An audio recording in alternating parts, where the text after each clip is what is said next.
एक बार खरीदारी लौटी है बीएसई लिमिटेड, सीडीएसएल जैसे स्टॉक्स में। सर बताइए इन दोनों स्टॉक में, क्योंकि ये पेयर ट्रेड है, दोनों एक साथ ही चलते हैं, बीएसई लिमिटेड और सीडीएसएल, दोनों स्टॉक में आपको कोई पसंद है? कहाँ तक जाएंगे दोनों?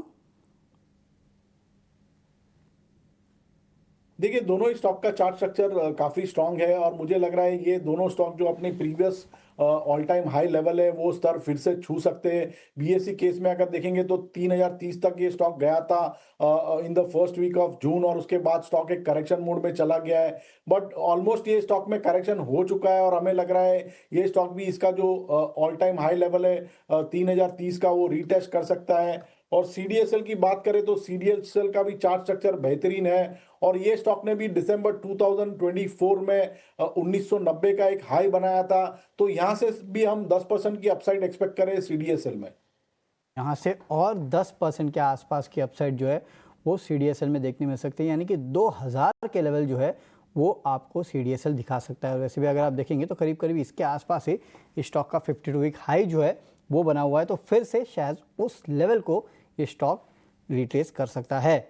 लेकिन इसके अलावा एक और इंटरेस्टिंग स्टॉक है और उसके चार्ट्स देखिएगा सर। एसबीआई कार्ड्स आज करीब 3% के आसपास की गिरावट इस काउंटर में है।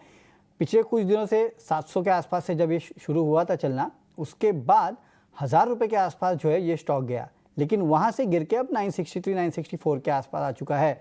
सर क्या है, शॉर्ट टर्म कंसोलिडेशन हो रहा है इसमें? अभी भी अपमूव बन सकता है या फिर जो टॉप बनना था बन गया इसमें? नहीं, मुझे लग रहा है ये अभी भी एक कंसोलिडेशन करेक्शन मोड में है। 930 का एक अहम स्तर है, जब तक इसके ऊपर होल्ड कर रहा है ओवरऑल चार्ट स्ट्रक्चर अभी भी स्ट्रांग है। ऊपर में जो रेजिस्टेंस बैठ रहा है वो करीबन 1015 और 1025 के करीबन है। तो मेरे हिसाब से अगर किसी के पास लॉन्ग पोजीशन है तो होल्ड कर सकते हैं विद स्टॉप लॉस बिलो 930।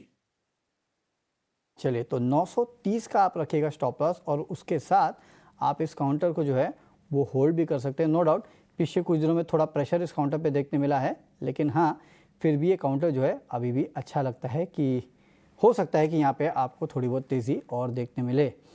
ठीक है, कुछ और स्टॉक्स यहाँ पे जहाँ पे अच्छे खासे गेन्स या अच्छी खासी गिरावट आपको देखने मिल रही है। एक भारतीय हेक्साकॉम है जो हमने लगातार बात भी की है यहाँ पे और लगातार उस काउंटर में तेज़ी देखने भी मिली है। आज अगर आप देखेंगे तो उतनी तेज़ी नहीं है, थोड़ी बहुत सुस्ती के साथ ट्रेड कर रहा है, करीब 1-1.25% के आसपास की गिरावट देखने मिल रही है। लेकिन इसके अलावा कुछ एनबीएफसी काउंटर्स है, वहाँ पे आपको अच्छी खासी तेज़ी जो है वो आज के ट्रेडिंग सेशन में देखने मिल रही है। और इसके अलावा इंश्योरेंस काउंटर्स जैसे कि न्यू इंडिया इंश्योरेंस है, एश्योरेंस है, वहाँ पे आपको खरीदारी देखने मिल रही है। सर ये इंश्योरेंस स्टॉक्स जैसे कि न्यू इंडिया एश्योरेंस है, इस पर आपकी कोई राय है?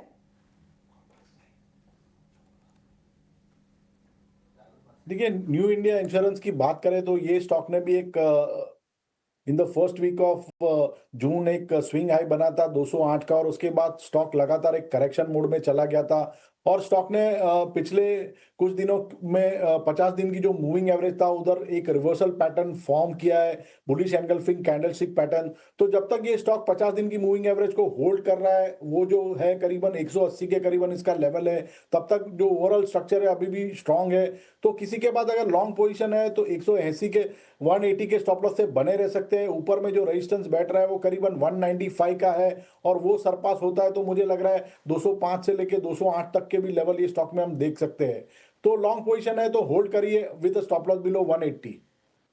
लॉन्ग पोजीशन है तो यहाँ पे आपको होल्ड करना है with stop loss of around 180। और एक स्टॉक है सर, एक